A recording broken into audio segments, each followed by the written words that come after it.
Assalamualaikum warahmatullahi wabarakatuh dan selamat pagi. Hari ini kita bertemu lagi dalam kelas teknologi maklumat dan komunikasi, iaitu kita masih lagi di unit 2 algoritma, pseudocode dan carta alih. Kita dah belajar mengenai algoritma, kita dah belajar mengenai pseudocode. Hari ini kita akan belajar pula mengenai carta alih. Apa itu carta alih? Tengok ya. Carta alih ialah gambar rajah. Dia adalah gambar rajah. Dia menggunakan simbol geometri, menggunakan simbol-simbol geometri. Apa maksud simbol geometri? Simbol geometri ni inilah contoh simbol geometri. Bulat, segi empat, segitiga, apa lagi? Simbol geometri yang ada, bujur dan sebagainya. Itu maksudnya simbol geometri. Menggunakan simbol geometri menunjukkan langkah-langkah dalam algoritma. Kita dah belajar algoritma, tapi dia menunjukkan langkah-langkah dalam algoritma. Simbol geometri menunjukkan langkah-langkah dalam algoritma. Maksudnya dia berkait. Carta alih juga digunakan untuk menunjukkan logik urutan sesuatu atau cara komputer. Baik, kita tengok seterusnya dengan lebih lanjut mengenai carta alih. Ini dia simbol geometri dalam carta alih. Ini jadual ni menunjukkan simbol yang digunakan dalam carta alih. Boleh tengok dalam buku teks awak. Ada yang ini. Contoh yang ni, simbol yang ini. Simbol ini nama dia terminal. Apa guna simbol ini? Untuk menunjukkan permulaan atau penamatan. Dia mesti mula, tamat sesuatu carta alih. Perkataan mula, perkataan tamat menunjukkan penamatan carta alih. Mesti ada mula dan tamat. Macam awak buat pseudocode tu ada mula, ada tamat. Tapi yang ni kena hubung simbol. Nanti kita tengok macam mana. Kemudian yang ini, segi empat yang saya ingat ni sikit. Ini adalah input output. Input masuk, output keluar. Dia digunakan menunjukkan aktiviti membaca data, menyimpan data, memaparkan data, mencetak data. Membaca data, menyimpan data, ini adalah input. Dia masuk. Memaparkan data, mencetak data, ni nama dia output. Seterusnya, segi empat yang ini adalah proses. Proses digunakan untuk menunjukkan aktiviti pemprosesan yang dilaksanakan dalam carta alih. Nanti kita akan tengok. Kemudian pilihan, yang ini bentuk diamond, belian. Ini nama dia pilihan. Pilihan untuk menunjukkan pilihan ya atau tidak digunakan dalam carta alih. Yang ini garis alih wajib ada. Garis alih ini wajib ada dalam carta alih. Kemudian dia garis alih ni dia menghubungkan simbol-simbol. Kalau dia nak hubungkan yang ni dia adalah garis alih dia. Nak hubungkan yang ni ada. Itu maksudnya garis alih. Dia menghubungkan. Kemudian yang akhir sekali penyambung.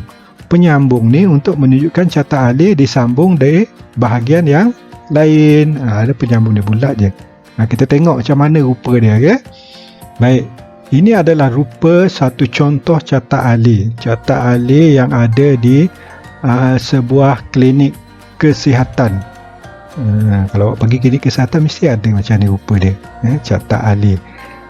Jadi dekat sini carta alih ni dia ada simbol-simbol geometri.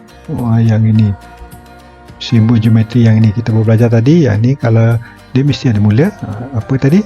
Terminal. Terminal yang ni. Lepas tu kalau segi empat macam ni proses. Dia banyak proses. Kemudian yang ini diamond adalah pilihan. Masih lagi proses. Lepas tu tamat. Wajib. Yang ini wajib ada mula, tamat. Lepas tu yang kedua yang wajib ada, yang ini tanda ni. Ni apa? Ini adalah apa tadi yang anak panah tadi? Kita tengok. Garis alih. Dia menyambungkan, dia sambungkan dia punya simbol-simbol geometri ni. Jadi kita tengok contoh di klinik kesihatan. Ini adalah carta ahli di klinik kesihatan. Mesti mula buat apa? Pesakit mengambil nombor. Kemudian pesakit meletakkan nombor di kepikan dokumen dalam bekas. Petugas kaunter mengambil dokumen. Kemudian petugas kaunter dia akan tengok ada rekod ke tak ada. Maksudnya ada rekod tak ada ni, pernah datang ke klinik tu ke tidak. Kalau pernah datang, dapat rekod dia, terus ke bawah. Petugas kaunter merekod maklumat pesakit dalam buku pendaftaran pesakit luar. Kalau maksudnya ada rekod, terus. Kemudian pesakit buat bayaran, kemudian menyerahkan pengenalan diri, habis. Katakanlah pesakit tu baru pertama kali pergi ke klinik. Sampai kat sini, petugas akan cek ada rekod tak. Tengok rekod tak ada, dia akan pergi ke sini. Itu nama dia. Yang ini ada nama dia pilihan. Sama ada pilihan ni ya atau tidak. Tak ada rekod, pergi kat sini. Jadi kena buat apa? Kena buat menyediakan kad rawatan. Maksudnya dia buat rekod. Kemudian baru masuk balik ke sini. Maksudnya yang bezanya ada pilihan ya, tidak. Kemudian terus selesai. Ini saya harap awak boleh faham yang ni. Ini contoh di klinik kesihatan yang ada carta ahli. Macam tugasan awak sebelum ni, boleh juga awak buat dalam bentuk carta ahli. Yang pseudocode awak buat tu buat mula. Lepas tu tak silap cikgu, yang awak tugasan awak tu adalah cara awak ke sekolah, betul tak? Lepas tu mesti ada mula, lepas tu garis alih, lepas tu buat proses yang ni, mandi, bangun pagi dan mandi, kemudian buat apa? Pakai baju sekolah, kemudian buat apa? Bersarapan, kemudian pakai kasut, lepas tu naik kenderaan sampai sekolah dan last kali tamat. Yang beza je cuma ada yang ini, simbol-simbol geometri. Apa simbol geometri dia? Ini simbol geometri. 1, 2, 3, 4, 5, 6. 6 simbol geometri. Maksudnya tak semestinya semua simbol geometri ni kita gunakan. Kalau kita tengok yang ini, contoh ni, ada tak digunakan semua? Tak, dia cuma gunakan berapa? 3 saja. 1, 2, 3, 4. Ya, 4. Dia gunakan apa? Simbol geometri apa? Dia gunakan terminal, proses, 3 pilihan, dan nombor 4 garis alih. Garis alih yang ini wajib. 1 dengan 4 ni wajib. Maksudnya tambahan dia gunakan 2 dan 3. Kemungkinan ada juga yang kita tidak perlukan simbol geometri pilihan. Jadi kalau tak perlu, tak payahlah buat.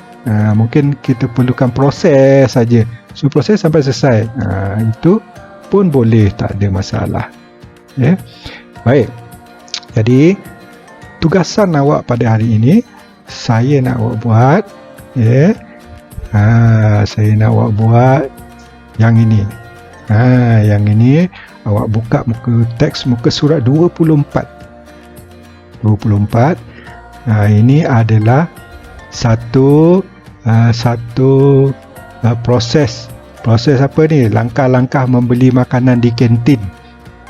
Di kantin sekolah pada waktu rehat. Jadi apa yang awak perlu buat? Dia punya maklumat dah ada. Awak cuma buat simbol sahaja. Jadi apa simbol? Contoh saya bagi. Mula ni wajib, betul tak? Mula ni wajib. Ini terminal, nama dia terminal. Yang akhir ni pun kena ada terminal, betul tak? Buat terminal juga. Lukis je simbol contoh. Yang kedua berbaris. Berbaris adalah proses. Jadi proses dia kena segi 4. Pasal apa lagi yang wajib? Yang wajib mesti ada garis alih. Lepas tu sambung lagi ke bawah. Yang bawah ni buat apa? Beritahu jenis makanan yang tak diberikan. Tapi pakai pembaris ya, jangan buat. Saya tak ada pembaris, tak gunakan pembaris. Sambung. Sampai kat sini apa jadi? Ini ada ya dan tidak. Bila ada ya dan tidak, kena buat apa? Cuba buat. Okay? Cuba buat ke surat 24. Carta ahli. Jadi itu saja kelas kita pada hari ini. Kita bertemu lagi untuk kelas yang berikutnya. Sekian, Assalamualaikum warahmatullahi wabarakatuh.